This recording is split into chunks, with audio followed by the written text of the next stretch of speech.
Step away from the hydrant. Put down the tool. Officers, I am a firefighter. I was fixing Put down the tool, now! Okay, I'm putting it down. I'm a firefighter with Station 14. This hydrant was malfunctioning. I repaired it. You are a firefighter. Where's your uniform, your vehicle? I'm off duty. I was jogging. I noticed the hydrant was broken. I'm trained in hydrant maintenance. Turn around, hands behind your back. It was a sunny Tuesday in April when Officer Kevin Matthews saw something that immediately activated his worst instincts. A black man wearing casual clothes was crouched beside a fire hydrant at the corner of Elm Street and Fifth Avenue in a middle-class residential neighborhood in Columbus, Ohio. The man had tools spread around him. There was a wrench, a pipe wrench, and what looked like a valve removed from the hydrant. To Matthews, who had a documented history of racial profiling in his 7 years on the police department, this seemed obvious. A black man with tools next to a damaged hydrant could only mean one thing: vandalism. He didn't even bother asking questions before deciding to make an arrest. What Matthews didn't know, what he didn't bother to investigate, is that the man he was about to handcuff was Captain Marcus Johnson, a 15-year veteran firefighter who was literally doing his job. And everything that happened in the next 20 minutes was captured both by Matthews' Bodycam and by a neighbor's phone filming from her window, creating irrefutable evidence that would destroy Matthews' career and cost the city of Columbus $3.2 million. Before we dive into this completely insane story, tell me something. Where are you watching this from right now? Drop your city or country in the comments below. And if you haven't subscribed to this channel yet, hit that subscribe button, because stories like this need to be told. They need to be shared. They need to be shouted so everyone knows this kind of thing still happens every day. You won't want to miss a second of what comes next. Marcus Johnson was 38 years old and one of the most respected people in the Columbus Fire Department. He had joined the department at 23, worked through every rank, saved countless lives, and became captain at 35, one of the fastest promotions in department history. He wasn't just good at fighting fires. He was exceptional at managing teams, making decisions under extreme pressure, keeping equipment functioning when leaves depended on it. His crew loved him. His superiors respected him. The community knew him because he regularly volunteered at schools teaching fire safety. Marcus was exactly the kind of public servant every city should be proud to have. He grew up in Columbus, son of a mechanic and a nurse, learned early about hard work and community service. He had been married for 12 years, had 2 kids, and lived 3 blocks from the fire station where he worked. On that specific Tuesday, Marcus wasn't officially on duty, but was doing something dedicated firefighters often do. He was performing preventive maintenance. The fire station had received a report that the hydrant at the corner of Elm and Fifth wasn't working properly during a routine check the previous week. The city's maintenance crew was backlogged, and Marcus knew that in his profession, a hydrant that doesn't work could mean the difference between saving a house or watching it burn completely. So he grabbed his own tools, drove to the location on his day off, and started diagnosing the problem. He had identified that the main valve was defective, removed it for closer examination, and was in the process of cleaning it when Matthews showed up. Marcus was wearing a simple gray t-shirt and jeans. He wasn't in uniform because he wasn't officially on duty. His firefighter ID was in his pocket. His truck, clearly marked with a Columbus Fire Department sticker, was parked 6 meters away. His tools were all standard professional tools any maintenance technician would use. For any reasonable observer who actually looked, all the context screamed, professional doing legitimate work. But Matthews wasn't a reasonable observer. He was a cop with a history of seeing criminal threats where none existed, especially when those threats had dark skin. Marcus was so focused on the hydrant that he didn't immediately notice the patrol car approaching. When he heard Matthews' voice demanding to know what he was doing, he looked up with genuine surprise. He calmly explained he was a firefighter, that the hydrant was defective, and that he was fixing it. Matthews didn't believe him. Or maybe didn't want to believe. He demanded to see identification, but in the way cops do when they've already decided you're guilty. Marcus said his ID was in his pocket, and started to reach for it, but Matthews shouted for him to stop moving and put his hands where he could see them. Marcus complied, confused and starting to realize this was escalating dangerously. He pointed to his truck, saying it had the fire department sticker, that his uniform was in the back seat, that they could call the fire station and confirm who he was. Matthews ignored all of this. He said Marcus fit the description of someone who had been reported vandalizing hydrants in the neighborhood, which was a complete lie Matthews made up on the spot. There were no reports. There was no series. of vandalisms. There was just a cop who saw a black man with tools and assumed crime. Matthews' body cam captured everything from the moment he exited the patrol car. The video clearly showed Marcus crouched peacefully beside the hydrant, tools organized, working methodically. It showed Marcus's truck with the visible fire department sticker. It showed Marcus trying to explain, trying to cooperate, trying to de-escalate, and it showed Matthews refusing to listen, becoming more aggressive, his hand moving to his weapon when Marcus tried to reach his pocket for ID. The situation was getting dangerous fast. Marcus, with years of crisis management training, realized that arguing could make this fatal. He knew the statistics. He knew how many black men had been shot during police encounters for not complying. So he made the decision to simply cooperate, no matter how absurd this was, and sort it out later. Matthews ordered Marcus to turn around and put his hands behind his back. Marcus complied, his voice still calm, but now tinged with disbelief about what was happening. He continued explaining he was a fire captain, that he was performing routine maintenance, that this was a huge misunderstanding. Matthews wasn't interested in explanations. He pulled out his handcuffs and snapped them around Marcus's wrists, tightening them with unnecessary force. The body cam captured Marcus wincing at the metal grip on his skin. Matthews began reciting Miranda rights, treating Marcus like any common criminal while completely ignoring all protests. Marcus asked multiple times if Matthews had even looked at his truck, if he had noticed the fire department sticker, if he could call the station and verify. Each question was ignored or dismissed with a curt command to be quiet. It was at this moment that Jennifer Wong, a 67-year-old retired teacher who lived in the house across from the hydrant, noticed what was happening.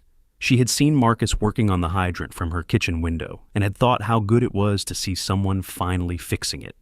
When she saw the patrol car appear and the officer handcuff Marcus, she immediately knew something was terribly wrong. She grabbed her cell phone and started filming from the window, capturing a different angle that Matthews' body cam didn't show. Her video caught Marcus's expression, the genuine frustration and fear on his face as he tried to make a cop understand he was a firefighter. Jennifer shouted from the window, telling the officer the man was telling the truth, that she had seen him working professionally for over an hour. Matthews shouted back for her to go inside and not interfere with police matters, or she would also be arrested for obstruction. Marcus was led to the patrol car, his hands still cuffed behind his back. Matthews searched him aggressively, finding Marcus's wallet in his back pocket. Inside the wallet was Marcus's official identification as captain of the Columbus Fire Department, with photo, ID number, and his captain's badge clearly visible. Matthews looked at it. The body cam captured the exact moment where he examined the ID, clearly saw it said Captain and Fire Department. For a brief second, you could see in the footage that he realized his mistake, but instead of admitting he had made a terrible error, instead of immediately releasing Marcus and apologizing, Matthews doubled down. He claimed the ID could be fake, that he would check after they got to the station, and push Marcus into the back seat of the patrol car. The decision not to back down at that moment transformed what could have been an embarrassing mistake into a civil rights violation that would ruin his career.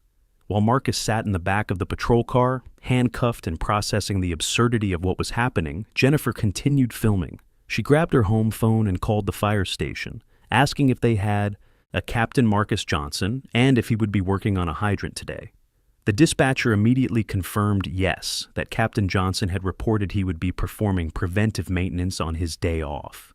Jennifer explained he was being arrested by an officer accusing him of vandalism.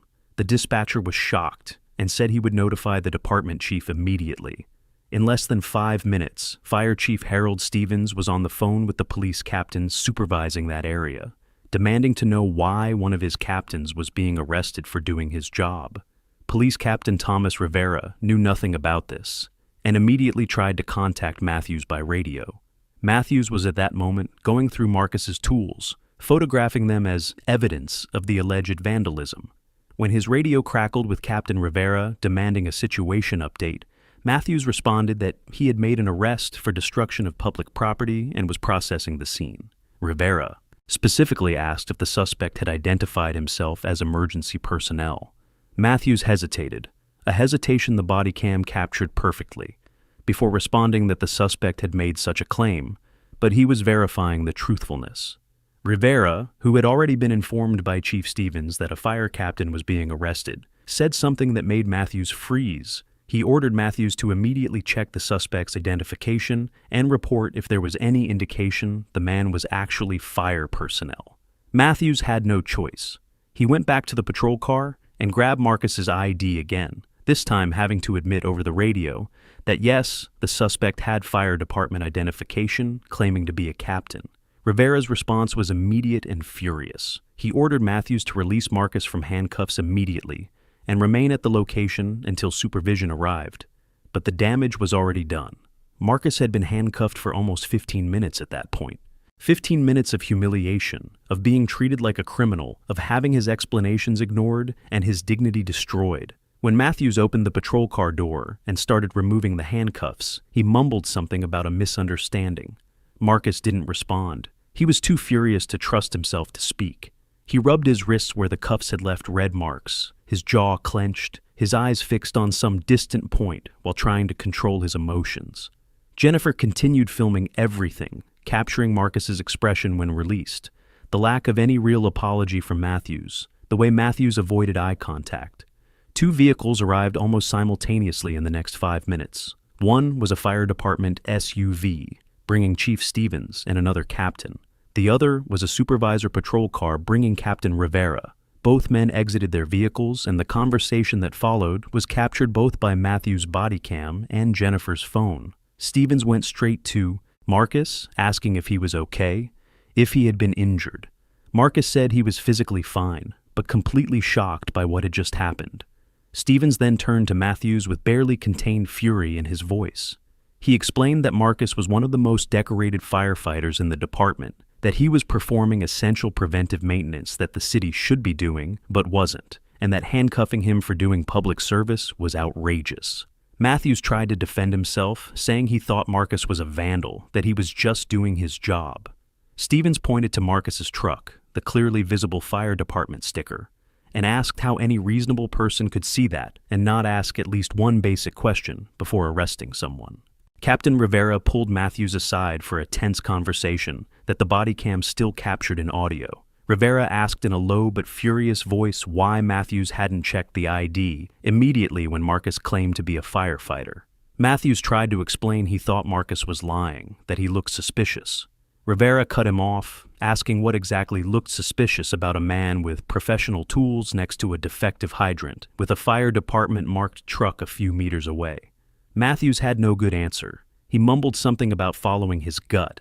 Rivera said gut wasn't a substitute for basic police work, that Matthews had just handcuffed a fire captain for doing preventive maintenance that benefited the entire community, and that this was going to result in serious consequences. Matthews started to realize he had made a career-ending mistake, but still tried to minimize, suggesting they could just let Marcus go and consider the matter closed. Marcus heard this and finally spoke, his voice trembling with barely contained anger. He said no, this absolutely wasn't closed. He had been handcuffed, treated like a criminal, had his explanations ignored, and been humiliated in front of his community for doing his job. He pointed to cameras on surrounding houses, to Jennifer still filming from her window, and said he hoped every second was documented because he would ensure there was accountability. Stevens put his hand on Marcus's shoulder in solidarity and said the fire department would support Marcus completely in whatever action he decided to take. He looked directly at Matthews and Rivera and made clear this wasn't just about a firefighter being mistreated. It was about racial profiling, about a cop seeing a black man and assuming criminal without doing any real investigation. The mention of race made Matthews recoil defensively. He said race had nothing to do with it, that he would have done the same thing with anyone he saw messing with public property. Stevens didn't let that pass. He asked if Matthews regularly handcuffed white maintenance technicians working on public equipment. He asked if Matthews had arrested the water company workers fixing pipes on the next street last week. He asked if Matthews had a pattern of approaching black citizens with more aggression than white ones. Matthews didn't respond, but his red face and defensive body language spoke volumes. Rivera, realizing the situation was quickly becoming a major public relations incident, tried to control damage by suggesting everyone go back to the department and discuss this calmly. Marcus refused. He said he would finish fixing the hydrant because families depended on it working, and then he would deal with what happened through appropriate channels. Jennifer Wong came down from her house, still holding her phone, and approached the group. She identified herself as a witness and said she had filmed the entire interaction. She offered to provide her video to whoever needed it, and specifically told Marcus she would testify in any lawsuit about what she saw. She described watching Matthews ignore Marcus's explanations, refuse to check the truck, and handcuff Marcus without proper investigation. Jennifer, who was a retired teacher and had lived in that neighborhood for 35 years, said she had seen Matthews patrol the area for years, and this wasn't the first problematic incident involving him and black residents. She mentioned he had stopped her neighbor's teenage son 3 times last year for suspicious behavior that consisted of riding a bicycle. She said the community had complained about Matthews before, but nothing ever happened. This information made Rivera look even more uncomfortable. He knew if this went to trial and there was a documented pattern of problematic behavior, the department would face massive liability. He tried to take Jennifer's contact information, promising there would be a full investigation. Jennifer, with the attitude of someone who had seen many empty promises, said she would provide her information directly to Marcus's lawyers when he decided to sue. Stevens watched this exchange with a grim expression. He knew the system. He knew internal investigations rarely resulted in real consequences unless there was significant public pressure. He told Marcus the fire department had lawyers who specialized in civil rights and would connect Marcus with them immediately. He also said he would make this public, that the community needed to know one of their firefighters had been treated like this. Marcus thanked Stevens and Jennifer, then turned to the hydrant and simply went back to work. The image of him, a fire captain with red handcuff marks still visible on his wrists, calmly crouching down to continue fixing equipment that would save lives while the cop who unjustly arrested him stood there awkwardly watching, was powerful. Jennifer continued filming. She captured Marcus working professionally and methodically checking the valve he had removed, cleaning it, reinstalling it, testing water pressure. It took him another 25 minutes to complete the repair while a small crowd gathered. Neighbors started coming out of their houses, having heard what happened or seen the patrol cars. Several recognized Marcus from community events or from seeing him work in the neighborhood. They expressed shock and anger about what had happened. One of the neighbors, James Peterson, a 71-year-old retired lawyer, approached Marcus and offered free legal advice. He said he had practiced civil rights law for 40 years before retiring, and that what happened to Marcus was a textbook case of false arrest, Fourth Amendment violation, and possibly racial profiling. He explained that the fact Matthews had seen Marcus's fire captain's ID, but still chosen to keep him handcuffed and detained, made the case even stronger. He said the body cam in Jennifer's video were gold evidence that would make any defense practically impossible. James gave Marcus his card and said to call when he was ready to take action. Marcus thanked him, putting the card in his pocket while tightening the last bolt on the hydrant. When finished, he tested it again, and water flowed strong and clear. The hydrant was fixed. He had completed the work he came to do, despite being arrested in the process. Matthews and Rivera were still there. Matthews now sitting in his patrol car looking defeated. Rivera taking notes for what presumably would be his report. Stevens told Marcus they could leave, but Marcus had one last thing to do. He walked to the patrol car where Matthews sat and knocked on the window. Matthews rolled it down slowly. Marcus looked directly at him and said something the body cam captured perfectly. He said he hoped Matthews thought about this day every time he saw a firefighter, every time he needed the fire department to save someone, every time he benefited from public servants doing their job. He said Matthews had assumed the worst about him, based on nothing but his skin color, and that this kind of policing not only ruined individual lives, but eroded trust between law enforcement and the communities they supposedly served. Marcus then walked away without waiting for a response, collected his tools, and drove away with Stevens following behind him. The story exploded in the first 24 hours. Jennifer Wong sent her video to 3 local news stations before Marcus even got home. The fire department, following Stevens' promise to make this public, issued a press release describing what had happened and condemning the unjust arrest of one of their most respected captains. By sunset that Tuesday, Jennifer's video was playing on every local newscast. The image of Marcus in his simple gray t-shirt, kneeling beside the hydrant with tools organized around him, being handcuffed while trying to explain he was a firefighter, resonated with everyone who saw it. There was no ambiguity, no interpretation needed. You could see and hear everything clearly. A fire captain doing preventive maintenance on his day off, being arrested by a cop who refused to do the most basic investigation before handcuffing someone. Social media exploded. The video was shared tens of thousands of times in the first hours. Hashtags like Justice for Marcus and Firefighters Matter started trending locally, then nationally. People were outraged. Comments flooded the Columbus Police Department's social media pages demanding Matthews be fired immediately. The Firefighters Union issued a strong statement supporting Marcus and demanding full accountability. Other first responder organizations across the country started sharing the story, expressing solidarity with Marcus and concern that if a fire captain could be arrested for doing his job, what message did that send about how first responders were valued and respected? Local politicians started making statements, calling for reforms in policing practices and better training on racial profiling. Marcus spent that first night at home with his wife Tamara and his 2 kids processing what had happened. Tamara was furious and scared at the same time, furious at the treatment her husband had received, scared thinking about what could have happened if Marcus had reacted differently, or if Matthews had been even more aggressive. Their kids, ages 9 and 12, asked difficult questions about why Daddy was arrested when he was helping people. Marcus tried to explain in an age-appropriate way about prejudice and how some people make assumptions based on skin color. It was a conversation no parent should have to have, but one black parents have with their children repeatedly.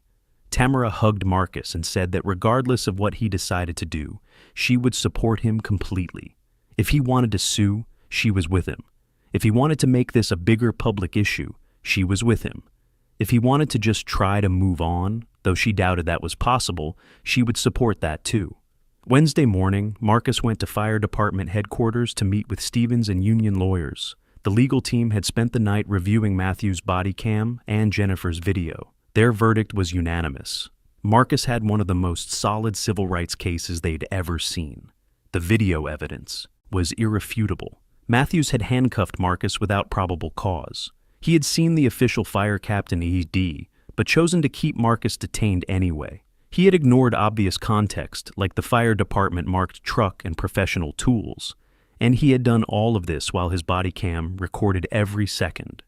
The lawyers explained Marcus could sue both Matthews personally and the city of Columbus, seeking compensatory damages for false arrest and emotional distress, plus punitive damages intended to punish the misconduct and deter similar future behavior. They estimated the case could be worth millions, but the lawyers were also honest about what a lawsuit would mean. It would mean potentially years of legal battle. It would mean depositions and interrogatories and reliving the incident repeatedly. It would mean media scrutiny and public attention. It would mean Marcus's life largely becoming about being the firefighter who was arrested, rather than about his actual work-saving lives. Marcus heard all this and said he needed time to think. He asked about other options. Could the police department be pressured to make changes without a lawsuit? The lawyers said internal investigations rarely resulted in significant changes without external pressure. The police union typically protected officers even when they had clearly acted wrongly. Without real financial consequences or sustained media attention, probably not much would happen beyond maybe a brief suspension period for Matthews. Marcus asked about criminal charges. The lawyers explained that while what Matthews did was illegal, prosecutors rarely criminally charge police for actions taken while on duty, no matter how unjustified. Marcus left that meeting feeling heavy. He had become a firefighter because he wanted to help people, save lives, make a positive difference. Now he was confronting whether he should spend the next years of his life in legal battles. But as he drove back home, he thought about the expression on Jennifer Wong's face when she came down from her house to testify to what she had seen. He thought about James Peterson offering help because he had spent decades fighting for civil rights. He thought about the support messages flooding in from firefighters across the country. And he thought about his kids asking why Daddy was arrested. If he did nothing, what would that teach them? That you just accept injustice? That people with power can abuse it without consequences? Marcus decided he would sue not because he wanted money or attention, but because silence was complicity. Thursday morning, Marcus held a press conference on the fire station steps. Media showed up in force, cameras from all local stations, newspaper journalists, even some national outlets that had picked up the story. Marcus, wearing his full firefighter uniform with his captain's insignias clearly visible, read a prepared statement. He described what had happened on Tuesday, not with anger but with factual clarity. He explained he had served the city of Columbus for 15 years, that he loved his job, that he was proud to be a firefighter. He said on Tuesday he was doing exactly what firefighters do, keeping life-saving equipment functioning, and that for doing that he was handcuffed, treated like a criminal, and had his dignity destroyed. He said he was filing a lawsuit not for revenge but for accountability, because systems that allow this kind of abuse without consequences are systems that need to change. Marcus also spoke directly about race. He said he had no illusions about why Matthews had approached him the way he did. There was obvious context any reasonable officer would have noticed: the fire department marked truck, the professional tools, his willingness to explain and provide identification. Matthews had ignored all of that because he saw a black man and assumed criminal. Marcus said this kind of racial profiling wasn't just unfair to individuals, it was dangerous for entire communities. It eroded trust between police and the people they served. It made people of color fear interactions with law enforcement even when they had done nothing wrong. And it perpetuated stereotypes that painted black men as inherently suspicious. Marcus finished his statement saying he hoped his case would lead not just to compensation for him, but to real changes in how officers were trained, supervised, and held accountable when they abused their power. The federal lawsuit was officially filed the following Monday, exactly 6 days after the incident. Marcus's legal team, led by James Peterson's office, which had come out of retirement specifically for this case, prepared a devastating 67-page petition. The document not only detailed what had happened that Tuesday, but placed it in context of a broader pattern. The team had done extensive research on Matthews' history and discovered what Jennifer Wong had suggested. This wasn't an isolated incident. In Matthews' 7 years on the Columbus Police Department, he had accumulated 14 citizen complaints, 11 of which involved people of color alleging racial profiling or excessive force. Only 2 of these complaints had resulted in any discipline, and both were just written warnings. The lawsuit argued the department had failed to adequately supervise Matthews, allowing a pattern of problematic behavior to continue unchecked. The lawsuit named Matthews personally, seeking damages for false arrest, emotional distress, and violation of Marcus's Fourth Amendment rights against unreasonable search and seizure. It also named the City of Columbus and Police Department, arguing that systemic failures in training, supervision, and accountability had created an environment where misconduct like Matthews's was tolerated. Damages sought totaled $5 million. But the petition made clear money wasn't the primary goal. Attached to the lawsuit was a list of policy changes Marcus demanded, including mandatory implicit bias training for all officers, improved system for tracking and investigating complaints, more severe consequences for officers with patterns of problematic behavior, and creation of an independent civilian review board to review police misconduct cases. The petition argued that without these systemic changes, other Columbus citizens would continue experiencing the same kind of racial profiling and abuse of power Marcus had suffered. The police department's response was initially defensive. Their spokesperson issued a statement saying they took all accusations seriously and that Matthews had been placed on administrative leave pending full internal investigation. But they also tried to frame the incident as an isolated misunderstanding rather than symptom of larger problems. This narrative didn't withstand public scrutiny. Investigative journalists started digging deeper into Matthews's history, confirming the pattern of complaints Marcus's team had discovered. A local newspaper published an investigation showing officers in Matthews' district had stopped and searched black residents at disproportionately higher rates than white residents, even when controlling for crime and demographics. The department was forced to admit it had opportunities for improvement in its practices, which was essentially an admission that systemic problems existed. Matthews was interviewed as part of the internal investigation, and portions of his deposition eventually leaked to media. In his explanation of the incident, he claimed he had acted based on training and standard protocols, that he had perceived suspicious activity and investigated appropriately.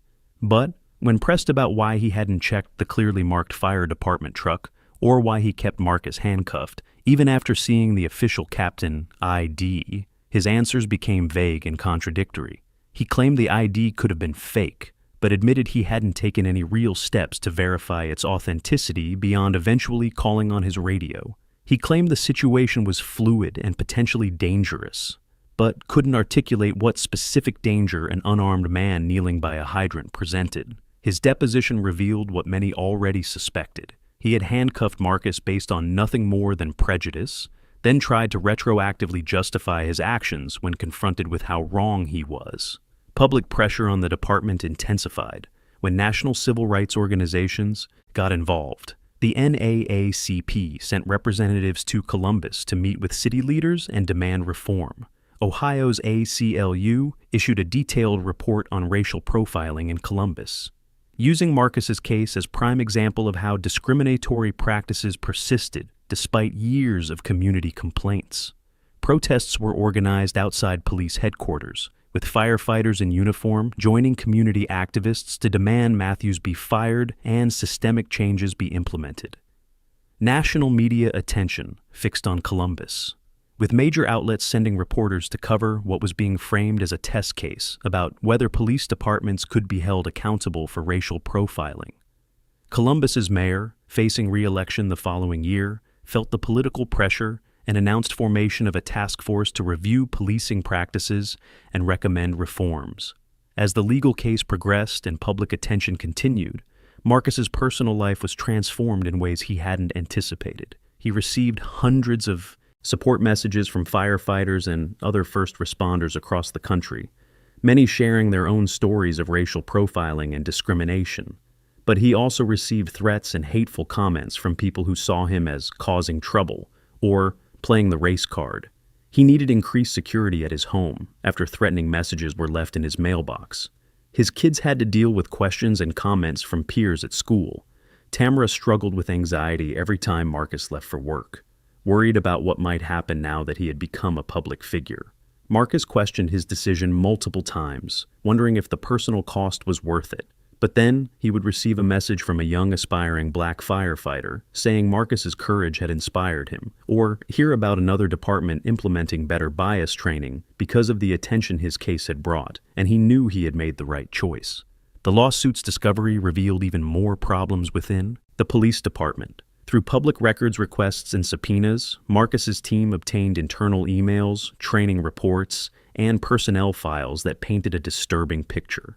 The department had failed to discipline Matthews appropriately despite multiple red flags. There was evidence supervisors knew about his problematic behavior, but had chosen to look the other way. Emails showed fellow officers had expressed concerns about how Matthews interacted with black residents, but these concerns were never formally investigated. The department's training on implicit bias and racial profiling was minimal, basically a 2-hour online session officers completed while multitasking. There was little meaningful supervision of officers in the field, few systems in place to identify patterns of problematic behavior before they escalated into incidents like Marcus's. All this evidence strengthened Marcus's argument that his case wasn't about one bad officer, but about systemic failures that allowed and even encouraged such behavior. 8 months after the original incident, the city of Columbus made a settlement offer. It was substantial, $3.2 million for Marcus personally, permanent termination of Matthews with certification revocation that would prevent him from working in law enforcement anywhere in the state, and commitment to implement comprehensive list of reforms.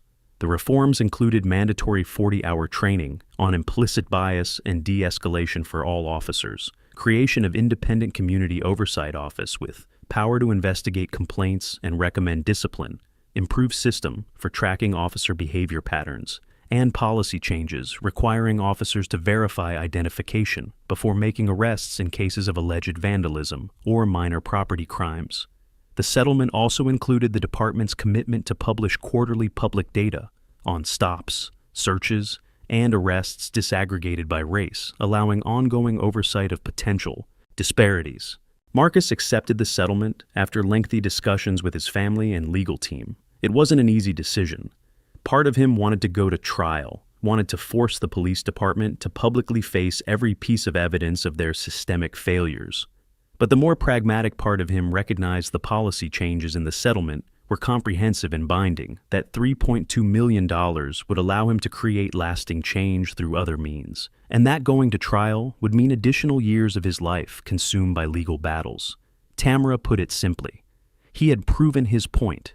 Matthews was losing his career permanently. The department was being forced to reform. The story had been told nationally. Sometimes victory doesn't look dramatic. It just means things get a little better than they were before. Marcus signed the settlement papers on a Thursday, 14 months after being handcuffed while fixing a hydrant. Matthews never worked in law enforcement again. With his certification revoked by the state of Ohio, he was effectively banned from the profession he had held for 7 years. He tried to get work in private security, but his involvement in the highly publicized case made him radioactive to employers. A quick Google search of his name brought up dozens of articles about how he had arrested a fire captain for fixing public equipment, all captured on video from multiple angles. He tried moving to another state, but the story followed him. Eventually, he ended up in a warehouse job, earning a fraction of what he used to make as an officer. Some felt sorry for him, arguing one mistake shouldn't destroy someone's entire life. But others, including Marcus, pointed out this wasn't a mistake. It was a pattern of behavior the department had ignored until it couldn't anymore. Matthews had had 14 opportunities through those complaints to change his behavior, to confront his biases, to become a better officer. He had chosen not to, and choices have consequences. The settlement money allowed Marcus to create the First Responders for Justice Foundation, a non-profit organization dedicated to providing legal support and advocacy for first responders who experience discrimination or retaliation. The foundation offered free legal assistance, training on rights during law enforcement encounters, and platform for sharing discrimination stories that would otherwise remain untold.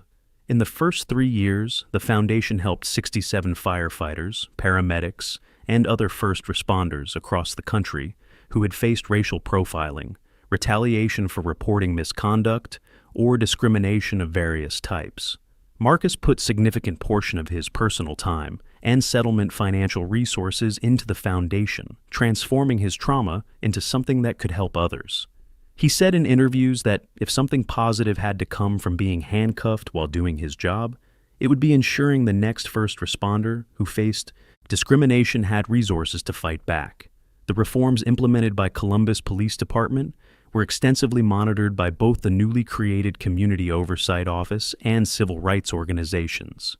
The 40-hour training on implicit bias and de-escalation became mandatory for all officers, with annual refresher required. The department began publishing quarterly data on stops, searches, and arrests by race, and this data showed gradual improvements in disparities over time. The Community Oversight Office proved to be an effective tool, investigating complaints more thoroughly and recommending discipline in cases where previous internal investigations would likely have resulted in nothing.